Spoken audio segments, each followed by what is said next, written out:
आज मेरे पास Toyota Corolla ग्रैंडी आई है और गाड़ी वाला कहता है कि शौकत भाई मेरी गाड़ी का कंप्रेसर जो है ट्रिप कर रहा था और मैंने गाड़ी में कंप्रेसर चेंज कराया, उसके बाद से इसकी आवाज़ ख़त्म ही नहीं हुई।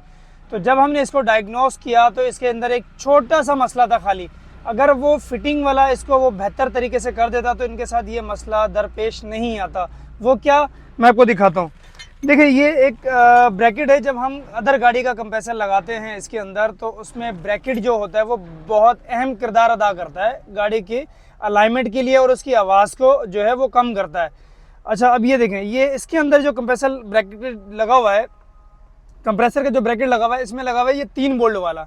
ठीक है, जब आप 3 बोल्ट वाला कंप्रेसर का ब्रैकेट लगाते हैं तो इसके अंदर एक हमिंग पैदा होती है, वो साउंड बढ़ जाता है। जब आप एसी ऑन करते हैं और रेस दे के गाड़ी जब आप उठाते हैं तो एक साउंड पैदा होता है। वो साउंड क्यों आता है? वो सिर्फ इसकी वजह से, ये ब्रैकेट की वजह से, क्योंकि इसके ये सिर्फ 3 बोल्ट पे होता है तो इसलिए आवाज़ इसमें आती है।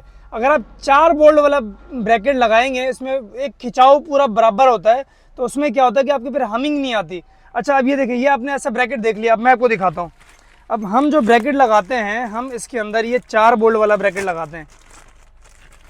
ये देखें, ये इसका अपना ब्रैकेट है, ये 4 बोल्ट वाला। ठीक है, जब आप इन चारों बोल्ट पे लगाएंगे तो आपकी गाड़ी में हमिंग नहीं आएगी और कोई भी आवाज़ नहीं आएगी इसके अंदर। जब भी अपनी गाड़ी में अदर गाड़ी का कंप्रेसर लगवाएं, उसकी फिटिंग बराबर आपको देखना है कि उसकी फिटिंग बराबर है या नहीं है। अगर बराबर नहीं होगी तो फिर उसमें साउंड पैदा होगा, हमिंग पैदा होगी, गाड़ी के अंदर आवाज़ें आना शुरू हो जाएंगी। तो हमेशा जब भी आप फिटिंग करें एक अच्छी चीज़ लगाएं ताकि कस्टमर भी खुश रहे और आपका काम भी अच्छा हो।